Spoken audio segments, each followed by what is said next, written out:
Live from New Delhi, you're watching DD India News Hour, India's voice to the world. I am Siddharth Bharadwaj. Coming up in the next hour, Hunter Biden has been found guilty on all three charges in his federal gun trial, becoming sitting US president's first son to be criminally convicted. Hamas responds to a US-backed proposal for a Gaza ceasefire, seeks complete halt of offensive in Gaza proposal response.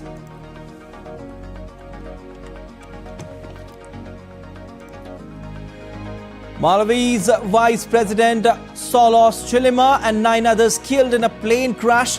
The flight had gone missing on Monday.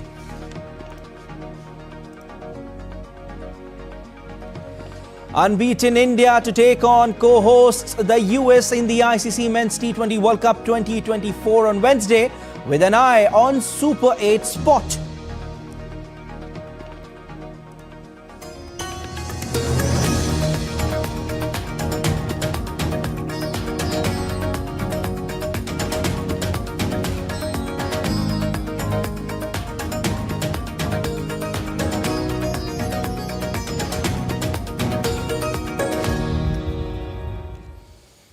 President Joe Biden's son Hunter Biden has been convicted by a jury on Tuesday of lying about his illegal drug use to buy a gun, making him the first child of a sitting US president to be convicted of a crime. Hunter Biden faces up to 25 years in jail but is unlikely to receive the maximum sentence, as Caroline Malone reports.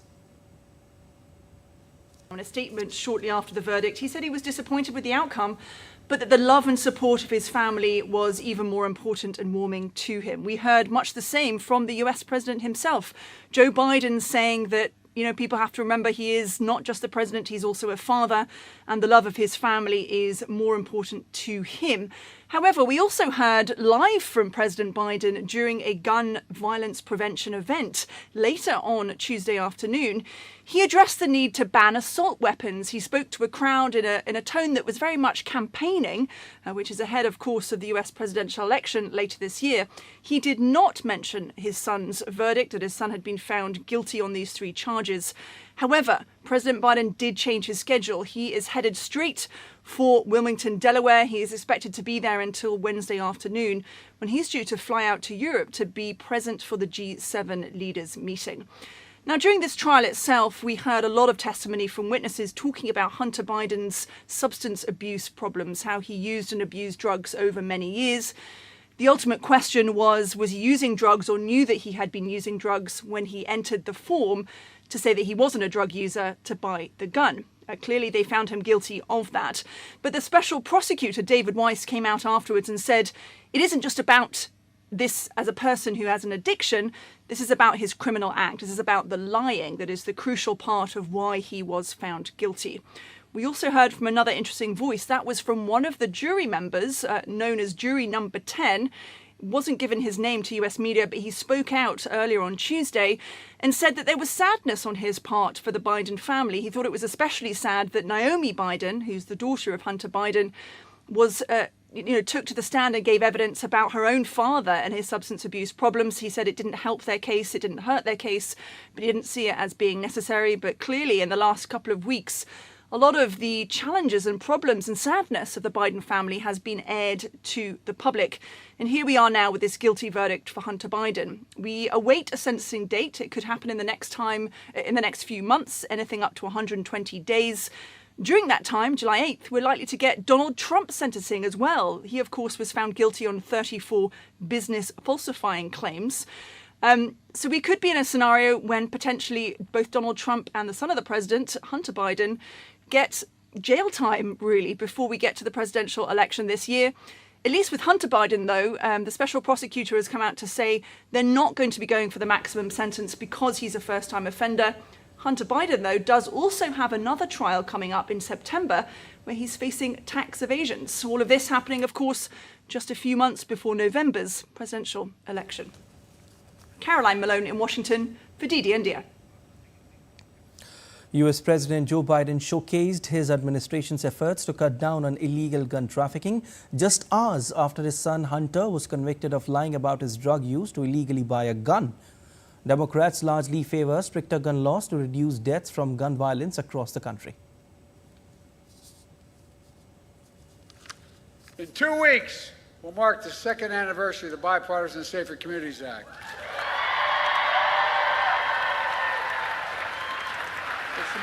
It's the most significant gun legislation in nearly 30 years. It was designed to reduce gun violence and save lives, and I'm so proud of the tremendous progress we made since then. Hamas formally responded to a US ceasefire proposal for the 8-month-old conflict in Gaza Strip. Hamas official reaffirmed its stance that a ceasefire must lead to a permanent end to hostilities in Gaza. This would be a 3-phase plan starting with an initial 6-week ceasefire with an Israeli military withdrawal from populated areas of Gaza.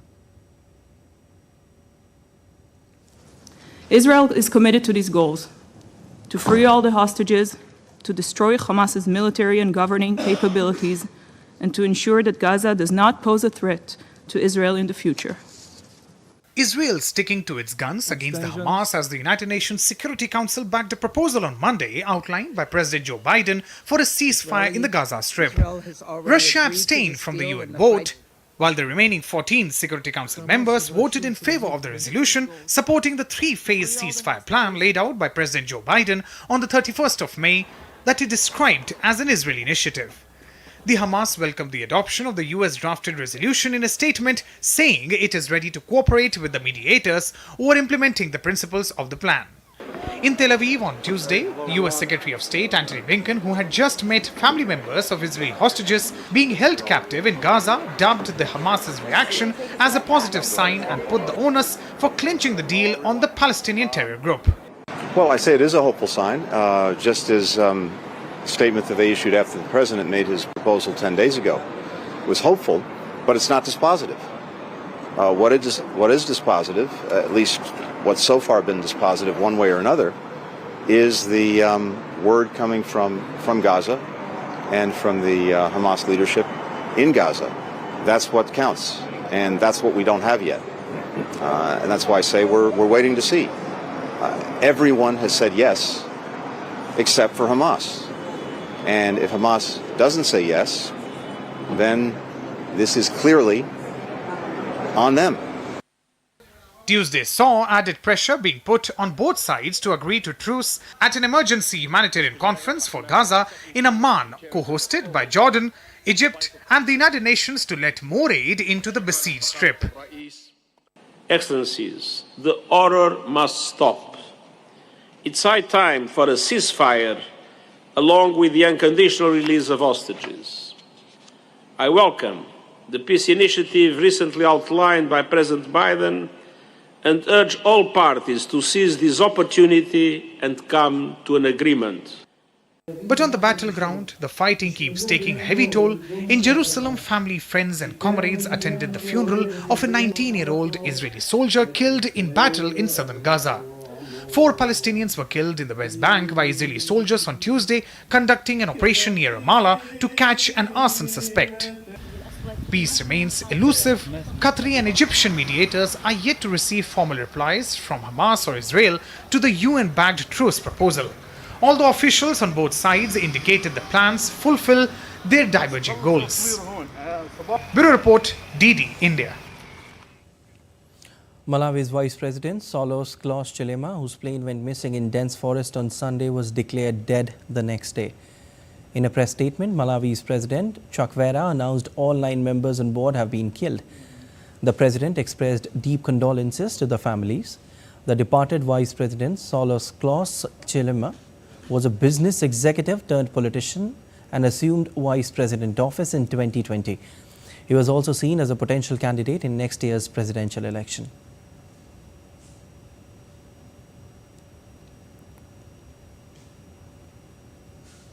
To find the missing plane that carried our Vice President and 9 others has been completed and the plane has been found. And I am deeply saddened and sorry to inform you all that it has turned out to be a terrible tragedy. The remains of Malawi's vice president and 9 others killed in a plane crash were flown back to Malawi's capital, Lilongwe, on Tuesday evening. The military aircraft carrying Chilema, seen as a potential candidate in next year's presidential election, went missing on Monday. The former First Lady, Shanil Zimbiri, was also amongst the crash victims. Chilema returned from South Korea on Sunday after participating in the Korea-Africa Summit and was travelling with other passengers on Monday morning to attend the funeral of Malawi's former Justice Minister in the north of the country.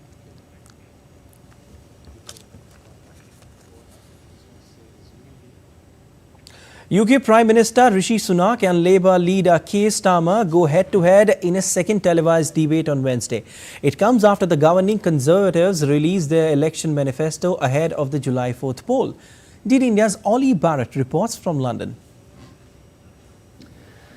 Well, the war of words between the governing Conservative Party and opposition Labour, particularly about the economy and taxation, is increasingly robust. The Labour Party are accusing the Conservatives of gaslighting the country when it comes to the economy and their pledges over taxation. In the Conservative Party's manifesto launch on Tuesday, they did pledge billions of dollars in tax cuts. The Prime Minister Rishi Sunak insisting that the government can allow people to keep more of their own money in their pockets rather than giving it to the government to spend. The Labour Party insist that they are unfunded, uncosted tax cuts and that the Conservatives have not set out the full detail about how exactly they would raise the money to pay for them. In turn, the Conservatives accuse the Labour Party of having a series of spending pledges that would require a series of tax rises. That is a principle that the Labour Party denies. Now, later we have the second televised head-to-head debate between Rishi Sunak, the Prime Minister, and Keir Starmer, the leader of the Labour Party, with polling continuing to suggest that the Conservatives trail by a wide margin Keir Starmer's Labour Party. It may well be a similar situation to what we saw the first time round, with Keir Starmer trying to play it safe and not make a major slip-up, and Rishi Sunak perhaps minded to go on the attack because he needs something in the polling to change between now and July the 4th, and change by a significant amount. Also on Wednesday, the Green Party released their election manifesto. Ollie Barrett in London reporting for DD India. And amidst looming election defeat, Prime Minister Rishi Sunak unveils a bold pledge to slash taxes by £17 billion, which is $21.7 billion for working Britons, aiming to reverse dismal polling prospects. Saeed Absarul Hassan reports. On Tuesday, Conservative Party of the United Kingdom unveiled its manifesto. Prime Minister Rishi Sunak promising significant tax cuts and assistance for the first-time home buyers outlined his vision for the country in the upcoming July 4th election. We will pay for permanent reductions in taxation by controlling the unsustainable rise in working-age welfare that has taken off since the pandemic. In this party, we believe that it is morally right that those who can work do work, and that hard work is rewarded with people being able to keep more of their own money. So we will ensure that we have lower welfare so that we can deliver lower taxes. Sunak additionally committed to reducing migration numbers by half, increasing housing constructions and offering financial aid to individuals purchasing their first homes. In the next Parliament, we will go even further, delivering 1.6 million new homes by speeding up planning on brownfield land in our inner cities and by scrapping defective EU laws. The public in UK continues to wrestle with a 21% surge in shop prices over the last 3 years.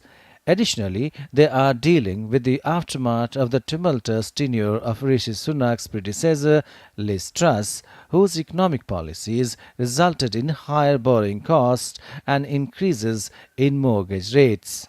Furthermore, the Conservative Party faces a challenge from the right-wing Reform UK party led by Brexit campaigner Nigel Farage, who has pledged to spearhead a revolt against the Conservatives. Surveys consistently show the Conservatives trailing by about 20% behind Keir Starmer's Labour Party. Syed Absarul Hassan for DD India. And still to come on DD India News Hour. India demands a verified cessation of any further recruitment of Indian nationals by the Russian army. Japan considering to impose sanctions on companies including Chinese firms suspected of aiding Russia in the Ukraine conflict.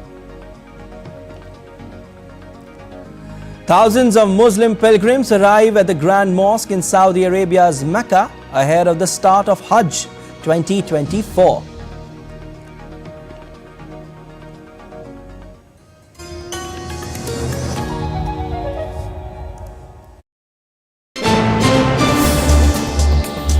Voice of a rising aspirational world. Stories of challenges, struggles and accomplishment.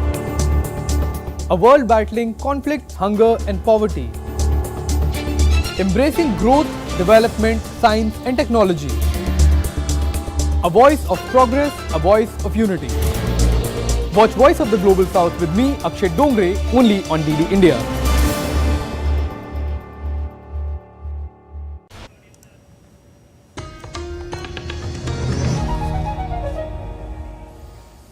You're watching DD India News Hour. I'm Siddharth Bharadwaj. Prime Minister Narendra Modi will travel to Italy on Thursday to attend the Group of Seven summit. In his first overseas visit after assuming office, Prime Minister Modi would join global leaders in attending the G7 summit, which is being held in Italy's Borgo Egnazia from June 13th to 15th. Our correspondent Amrit Pal Singh reports in Italy. Days after assuming office, Prime Minister Modi will make a day-long visit to Italy to participate in the G7 summit on June 14th. Italian Prime Minister Giorgia Meloni had extended an invitation to PM Modi to attend the G7 summit under her presidency of the global bloc. As world leaders gather here in the picturesque settings by the Adriatic Sea, Prime Minister Modi will be holding bilateral meetings with G7 leaders, including with US President Joe Biden and UK Prime Minister Rishi Sunak, as also with his Italian counterpart Giorgia Meloni. The Prime Minister on Friday will address an outreach session where he'll address issues related to food security, health and development. PM Modi would also hold bilateral meetings with its counterparts from other G7 partner countries. The Prime Minister is expected to address issues of the Global South, development and climate change. The G7 summit is a grouping of world's 7 most developed economies that include Canada, France, Germany, Japan, the UK and the US as its member nations. As the Italy summit is largely focused on the ongoing conflicts in West Asia and Ukraine, the G7 is likely to adopt its plan of funding the Ukrainian war chest through frozen Russian assets. India, on its part, would like to stay away from any such move that directly incriminates Russia, thus reiterating its long-standing position that the way forward is through dialogue and diplomacy and not through war.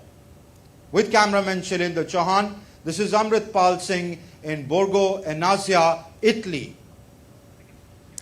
2 Indians recruited by the Russian army died in the ongoing conflict in Ukraine. Indian embassy in Moscow has pressed the Russian authorities, including the Ministry of Defense, for early repatriation of mortal remains. India has also demanded that there be a verified stop to any further recruitment of its nationals by the Russian army. Russian President Vladimir Putin on Tuesday welcomed Turkey's interest in the BRICS group of nations during a meeting with Turkish Foreign Minister Hakan Fidan in Kremlin. On Monday, Turkish Foreign Minister has expressed a desire to join BRICS during his visit to China.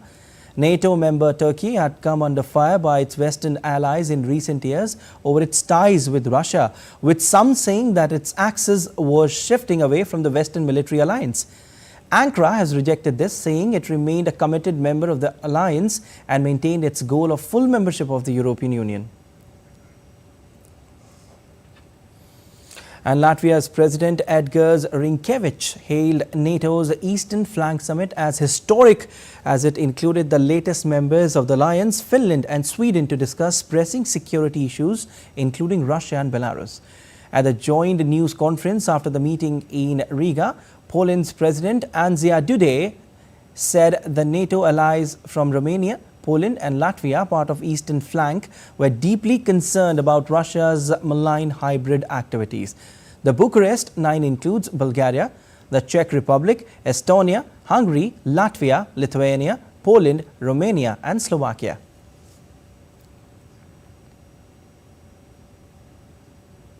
The US government plans to announce wider sanctions on the sale of semiconductor chips and other goods to Russia, with the goal of targeting third-party sellers in China. The move comes as broad push by the Biden administration to respond to Russia's efforts to circumvent Western sanctions and choke off its conflict efforts against Ukraine. The administration to announce its broadening existing export controls to include US branded goods, not just those made in the United States. And Japan is considering to impose sanctions on companies including Chinese firms suspected of aiding Russia in the Ukraine conflict. Preparations are underway for Prime Minister Fumio Kishida to announce the sanctions at the G7 summit if the plans are finalized. United States officials claim China of backing Russia's conflict effort in Ukraine by helping Moscow with military buildup. US had already imposed sanctions on over 20 companies based in China and Hong Kong in May.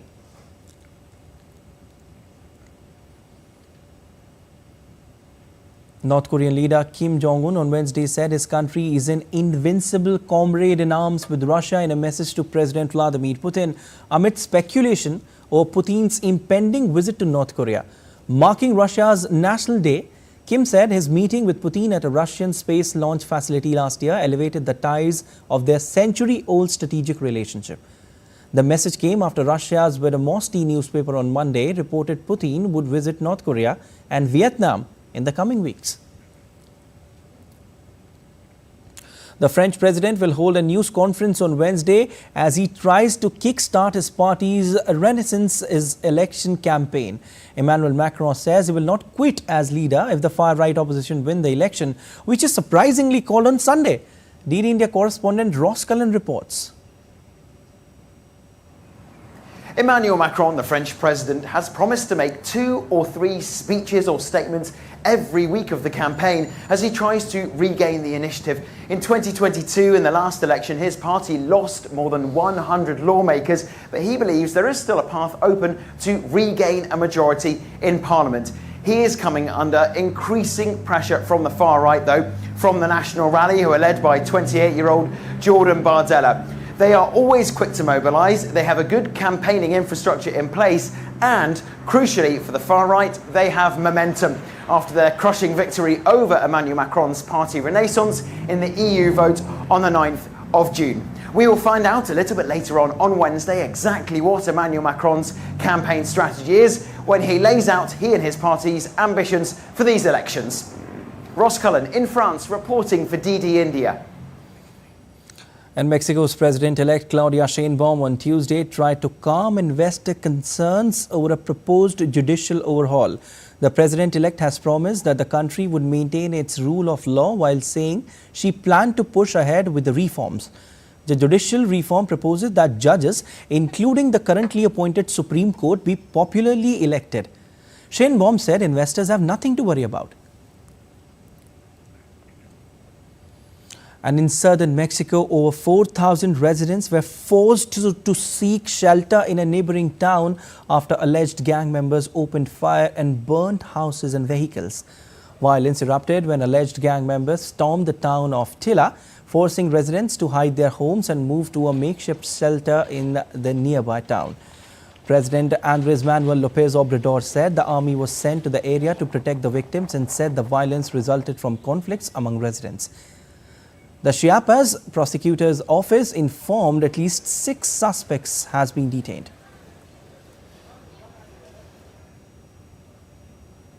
And the Democratic Republic of Congo swore in Judith Suminwa Tuluka as Prime Minister on Tuesday, along with her downsized 54-member cabinet, ending over 6 months of delays following President Felix Tshisekedi's re-election. Tshisekedi won a second term in late 2023 after elections that handed his Sacred Union coalition around 95% of National Assembly seats. But internal wrangling over ministerial posts delayed the government's formation. The president eventually named Suminwa as Congo's first female prime minister on April 1st and his ex-chief of staff Vital Kamerhe as parliament speaker on May 22nd, paving the way for the new cabinet's appointment.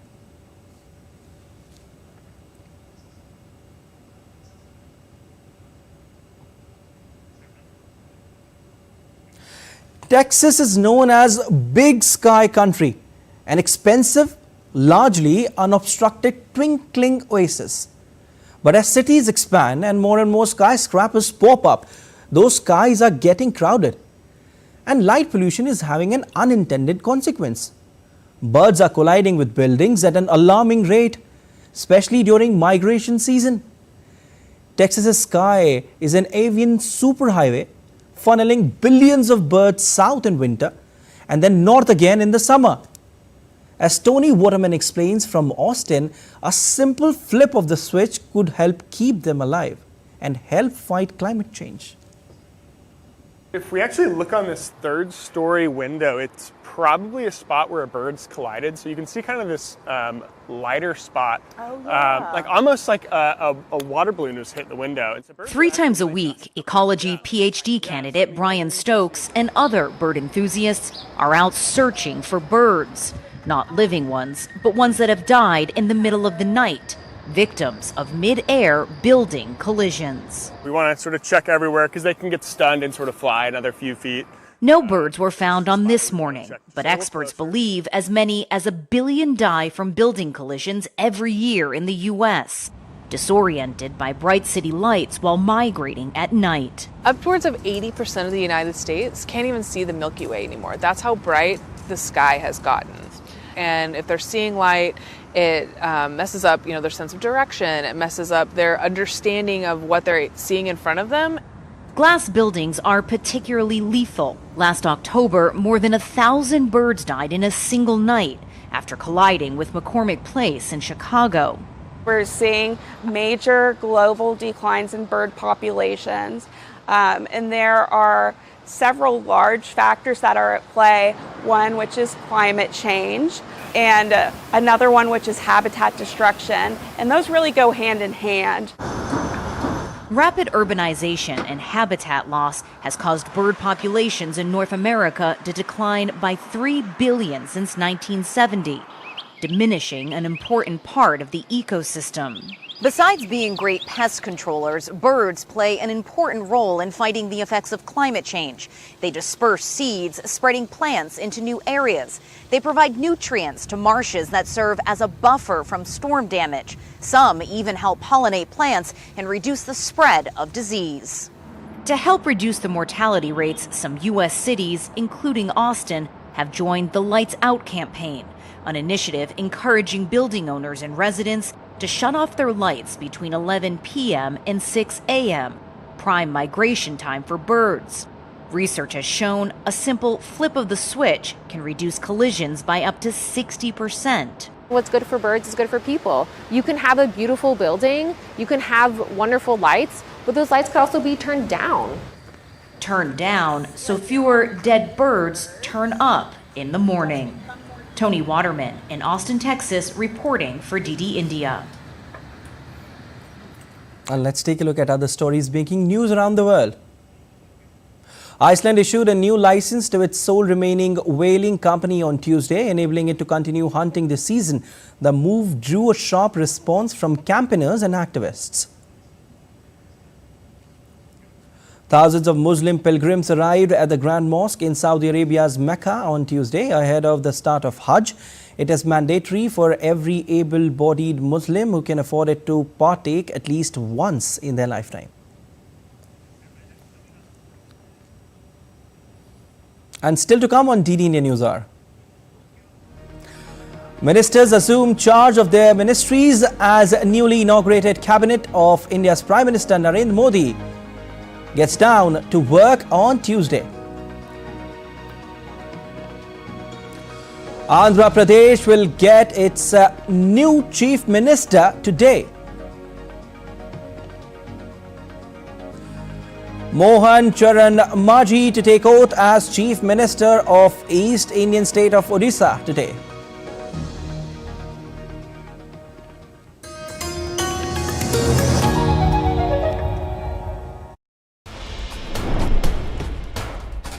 Wherever news breaks, whatever it takes. Connecting corners, cutting across continents. Stories that matter from across the globe. Accurate, authentic journalism that serves you right. From politics to glamour, from sports to world affairs, with a fusion of aesthetics and substance. Introducing news in a new avatar. Experience the world through a new lens. Stay tuned to DD India for an exciting journey beyond borders.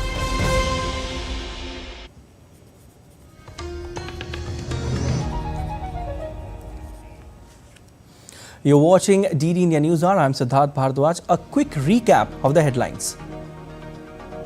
Hunter Biden has been found guilty on all 3 charges in his federal gun trial, becoming sitting US president's first son to be criminally convicted. Hamas responds to a US-backed proposal for a Gaza ceasefire, seeks complete halt of offensive in Gaza proposal response.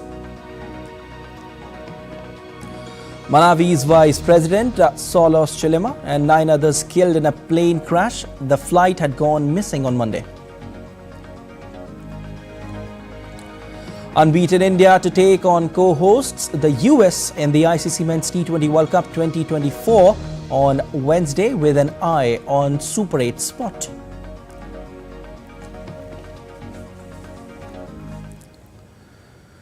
The newly inaugurated cabinet of India's Prime Minister Narendra Modi got down to work on Tuesday as the ministers assumed charge of their ministries. DD India's Mihir Maikuri gets you the details. Of India's Prime Minister Narendra Modi-led NDA government were allocated, Tuesday saw the ministers assuming their charges. BJP stalwart Amit Shah assumed charge as India's Home Minister on Tuesday in New Delhi, marking his 2nd consecutive term in this role. Later, he also took charge as the Minister of Cooperation. BJP National President JP Nadda assumed charge as India's Health Minister and Minister of Chemicals and Fertilizers. Dr. S. Jaishankar assumed office as the External Affairs Minister for his 2nd consecutive term. Following his appointment, Minister Jaishankar outlined strategies for managing relations with India's 2 closest neighbors, China and Pakistan. चीन के बारे में हम तो हमारी focus तो होगी कि सीमा में जो स्थिति जो है उसमें अभी भी कुछ इश्यूज बाकी बचे हुए हैं, तो उसको कैसे निपटाया जाए।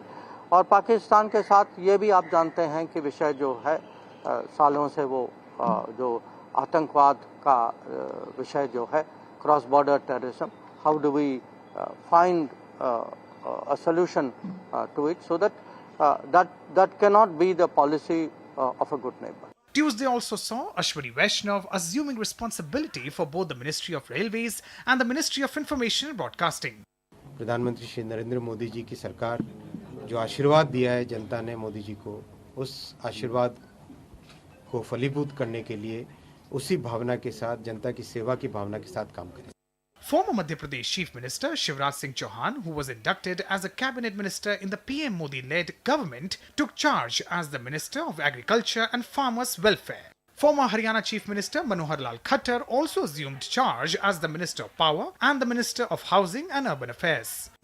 Kiran Rijiju assumed charge as the Minister of Parliamentary Affairs and Minister of Minority Affairs. The ministers assumed their roles after PM Modi, along with 71 ministers, took the oath for a 3rd consecutive term at the President's house on Sunday. Mihir Maikuri, DD, India. More ministers will assume charge of the office on Wednesday. Rajnath Singh will take charge as the Minister of Defence for a 2nd term, along with Nirmala Sitharaman, who will lead the Ministry of Finance for the 2nd time as well. Annapurna Devi will take charge of Ministry of Women and Child Development. All right, and DD India's Akshay Dongre joins us from Delhi. Akshay, after the formation of the new government, leaders like Amit Shah, S. Jaishankar, Ashwini Vaishnav and Shivraj Singh Chauhan, they have taken charge of their respective ministries, and some are yet to take charge. What's the latest you're getting for us from Modi 3.0 cabinet? Well, the latest is that Nitin Gadkari, Union Cabinet Minister of Road Transport and Highways, has also resumed charge. This was his ministry earlier as well. So what we are seeing essentially is that the top ministries, especially the top 5 as they have been called, have been resumed by the same cabinet ministers. That in fact is the good news as far as the policies and reforms are concerned that have been taking place in the past 5 to 10 years. And in fact this points out to a larger stability as far as the policy making decisions are concerned. So we will see today Nirmala Sitharaman, the Union Finance Minister, taking charge once again, or rather resuming charge of her ministry. We have seen Dr. S. Jaishankar yesterday, who has resumed the charge of External Affairs Ministry. And then there is Rajnath Singh, who will be resuming charge as the Defence Minister of the country, along with what we are seeing, Amit Shah, Union Home Minister, resuming charge for his ministry. So all of these are top ministers of Modi 2.0 resuming charge in Modi 3.0 government as well. In fact, is going to be a good news as far as industry is concerned, as far as businesses are concerned, as far for the continuity of the reforms that have been taking place, that will be expected to take place at the same pace once again, Siddharth. Definitely, Akshay. As soon as the government took charge, the very first thing PM did was to clear the release of Kisan Nidhi installment, and proposal for 30 million new houses is also approved under PM Awas Yojana. Any more updates on what's next?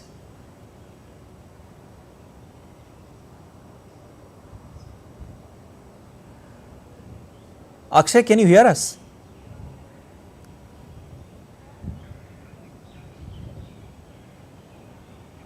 I think we are trying to reconnect with our correspondent Akshay Dongre. Meanwhile, the South Indian state of Andhra Pradesh will get its new chief minister today. The state is gearing up for the swearing-in ceremony of Telugu Desam Party chief N. Chandrababu Naidu as the chief minister. Prime Minister Narendra Modi will also attend the ceremony to welcome their new state government.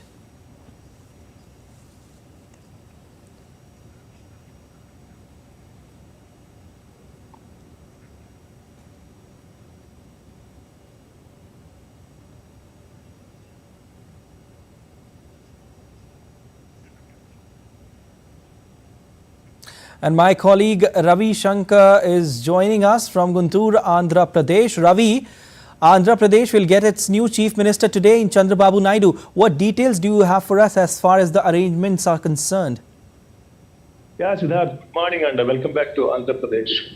Yesterday, TDLP meeting was held, and with the big number of 164 NDA alliance, all the NDA alliance was to Governor Abdul Nazir, and today he invited Chandrababu Naidu to form the government. And in the morning by 10:40 a.m., Narendra Modi, who is the PM, also coming to Gannavaram, which is the venue. And in that venue, at about 36 guests are going to being honored by the Andhra Pradesh government. Among them, Modi, Amit Shah, JP Nadda, and Nitin Gadkari all are there. And Amit Shah, he was to Andhra Pradesh yesterday night itself. And other guests, if we see, Venkaiah Naidu and a special invitee on behalf of the state government, who is the megastar Chiranjeevi, was invited specially as a special guest. He was to Vijayawada already with his family. And if you see the other guest, Rajinikanth and 7 cabinet ministers, along with Maharashtra CM Eknath Shinde and Madhya Pradesh CM Mohan Yadav. And especially if we see the farmers of the Amaravati who gave their lands to construct the capital, TDP has given special priority to them. They were invited to the event and they were honored with a special guest category. And Singapore, South Korea, Netherlands and Japan. If you see the previous history of newly born Andhra Pradesh. These four countries collaborated with Andhra Pradesh with their expertise in building Amaravati capital. So the consulate generals of those countries are specially invited to the program, and they already reached the Vijayawada hotels, and at about 3 lakh public are being expected to this event, mega event, and the security arrangements has done very beautifully. And if you see the cabinet composition, at about for these 175 capacity of assembly, at about maximum 26 cabinet ministers will be assigned. So out of them, 23 ministers, 23 cabinet rank ministers will be taken oath today in the event. And out of them, if we see, number one is Janasena Party Pawan Kalyan. He was honored with the deputy CM. And other than Pawan Kalyan, two more from Janasena, who is Nadendra Manohar, and another person was also honored with the cabinet ranks. And if you see BJP, one Satyakumar, he was allotted to with the cabinet rank. And for this mega event, all over the state, schools has declared holiday to celebrate the event. And LED screens are put all over the towns to make public watch the event. That is the basic arrangements of the today's event. Okay. All right. Thank you so much for all those details. Thank you so much for your assessment. Mohan Charan Maji will take oath as Chief Minister of East Indian State of Odisha today. Prime Minister Narendra Modi will also be attending the swearing-in ceremony of the new state government. The four-time member of Legislative Assembly is a prominent tribal leader. Maji was a teacher in his locality before entering into politics. He previously served as Government Deputy Chief Whip, Opposition Chief Whip and Chairperson of Public Accounts Committee.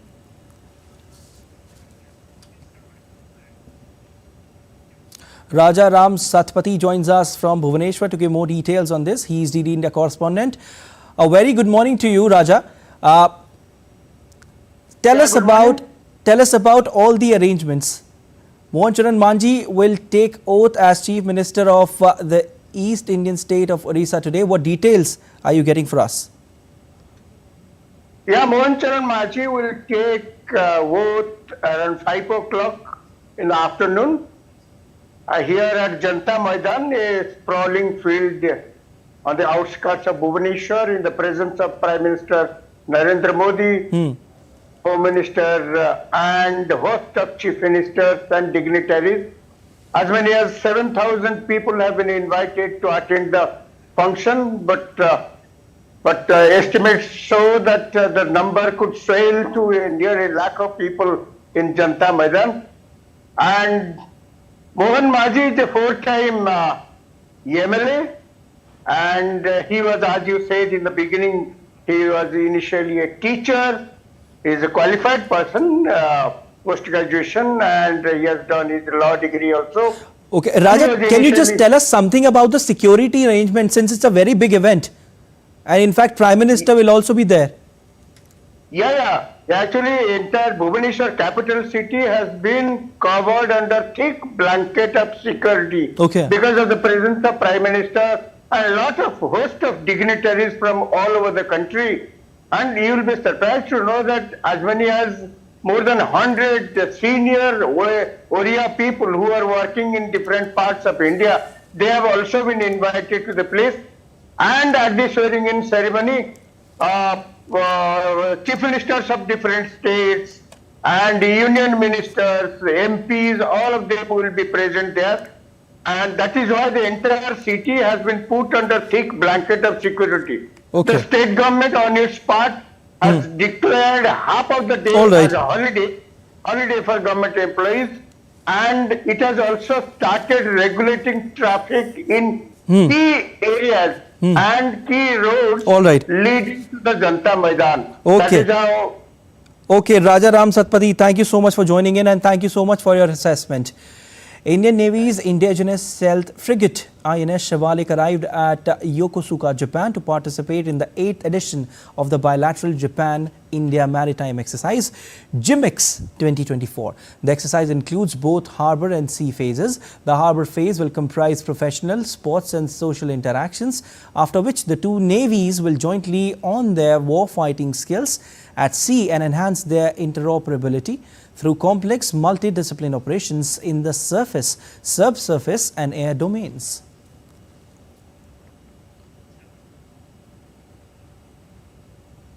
And let's take a look at other stories making news.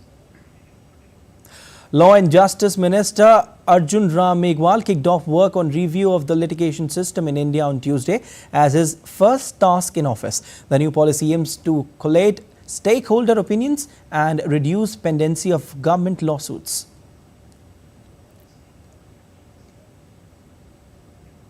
Terrorists opened fire on the Indian Army's temporary operating base in Doordarshan on Tuesday night. 5 soldiers and 1 special police officer were injured and taken to the hospital for urgent treatment. And still to come on DD India News Hour,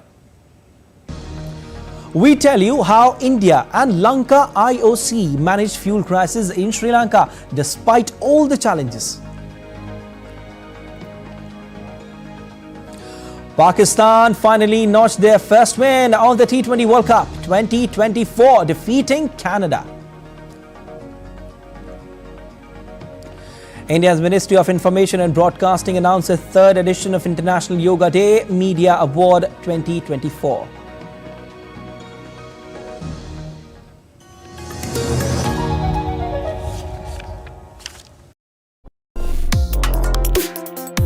Complex issues, hidden agendas, twists and turns, strategic games. We think all dots are linked. We just need to connect them. Join me every week as I connect the dots to unravel hidden designs in statecraft, mysteries, and decode issues that matter to you. Watch Connecting the Dots with me at these times on DD India.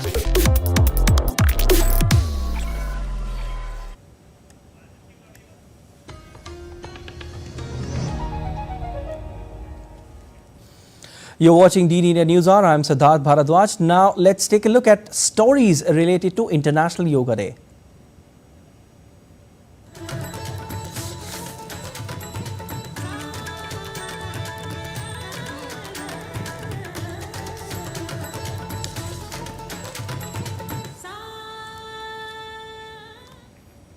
Media plays an instrumental role in amplifying the message of yoga, both within India and abroad. And in order to recognize the immense power and responsibility, Ministry of Information and Broadcasting has announced the 3rd edition of Antarrashtriya Yoga Divas Media Samman 2024. Acknowledging the positive role and responsibility of media in disseminating the message of yoga, the ministry had instituted the first Antarrashtriya Yoga Divas Media Samman in June 2019. Under the Antarrashtriya Yoga Divas Media Samman 2024, 33 Sammans will be given out under 3 categories, namely print, television and radio in 22 Indian languages and English.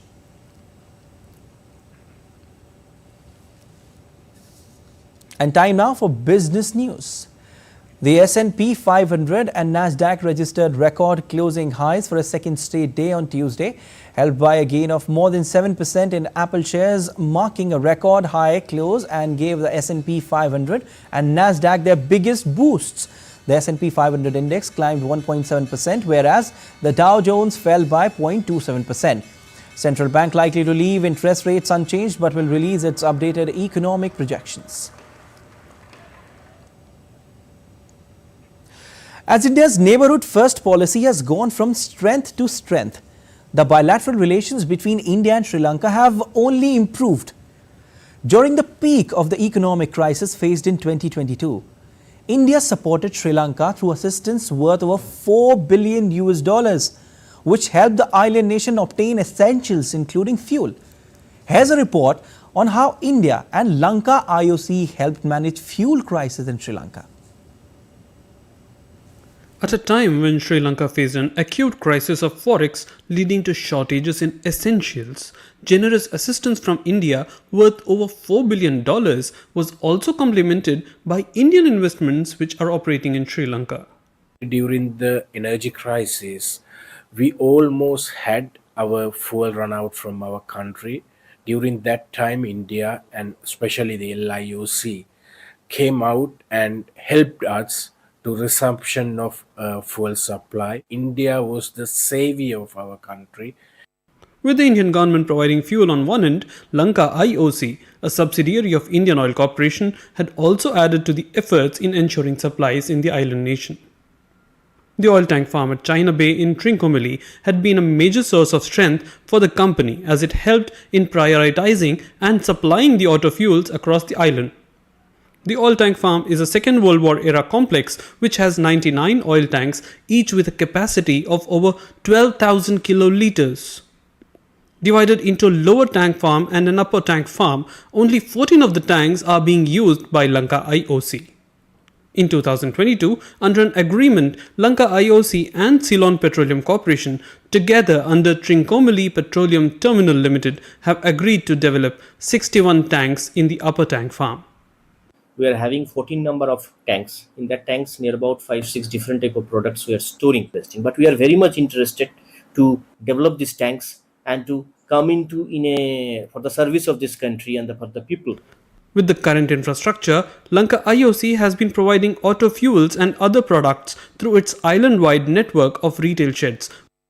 Once the oil tank farm is developed to its full capacity, India and Sri Lanka can emerge as partners to turn the oil farm into a regional petroleum hub with immense economic benefits in terms of augmenting energy security for both countries and the region. The storage facility in Trincomalee is at the heart of the energy hub that India is looking forward to develop on the eastern coast of the island, which will further strengthen the island's economy as well as generate considerable employment. For DD India, Ahmed Moin Farooqi from Trincomalee. And you're watching DD India News Hour. Time now for sport. India will take on co-hosts United States of America in Long Island with an eye of Super 8 sport in ICC Men's T20 World Cup on Wednesday. India will be coming into the game as runaway favourites, winning 2 back-to-back matches. Helped by the surfaces India have played on, their bowlers have been impeccable. Led by the PLS Jasprit Bumrah, who bagged the Player of the Match award in both games, they bowled out Ireland for 96 before successfully defending 119 versus Pakistan. Meanwhile, the United States national cricket team has already made a significant impact in the game's hierarchy by defeating Pakistan after a super over in Dallas last Thursday. US Vice Captain Aaron Jones burst into the limelight as he guided USA to a 7-wicket win in the T20 World Cup opener. Jones scored an unbeaten knock of 94 from just 40 balls against Canada in the T20 World Cup 2024 tournament opener. Team USA will be up against tournament favourite India and would like to cause another upset after defeating Pakistan in their second match. Our correspondent Tapas Bhattacharya caught up with this maverick player who is excited to face Indian team. USA Vice Captain Aaron Jones to talk about the match. So, Aaron, India, USA, big match. You have already done a major upset in this tournament, defeating Pakistan. Do you think that another upset is on the cards? I mean, yeah, definitely. We're gonna play hard cricket against India. Let's see how it goes. We just want to play our best cricket, and let me see if we come out on top. There are a lot of Indian superstar in Indian team. Have you guys had any specific plan to target them? In the batting line, you have got Virat Kohli, Rohit Sharma. In the bowling, you have Bumrah, Arshdeep. Have you guys have done your homework in that sense? Yeah, definitely. I mean, obviously, we have our team meetings and plans before every game. So we're doing the same thing against India for sure. We'll have our plans and our meetings and stuff, and then we'll come up with the best plan and see how it goes. Who do you think this will be the danger man in the opposition team, Indian team? Right now, I think looking at nature, the wickets probably Bumrah may be difficult to face, but just depends on how things go.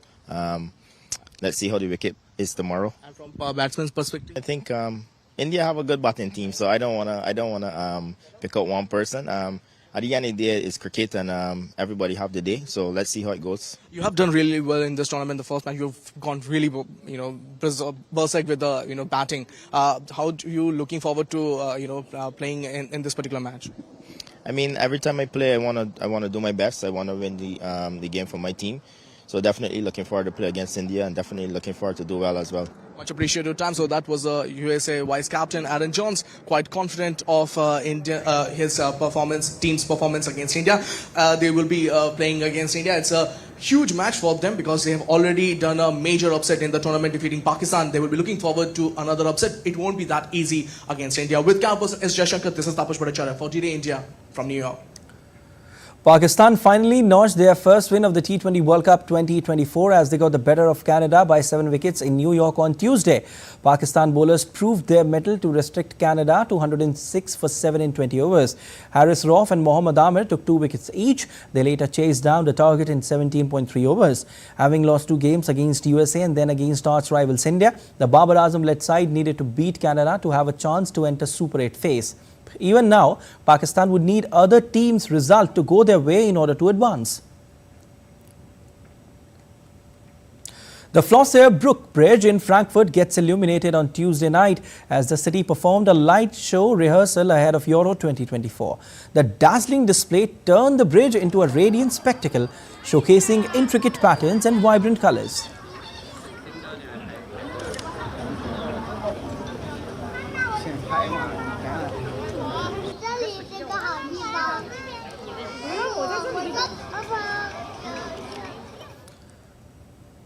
That's all for this edition of DD India News Hour, but let us know your thoughts on the news of the day. For those on the go, you can get all the details and latest news in one go. The app is available on both Android and iOS platforms. Scan the QR code on the screen to download now. We'll be back with more news as it breaks here on DD India. I'm Siddharth Bharadwaj from all of us here in Delhi. Thanks for watching DD India News Hour.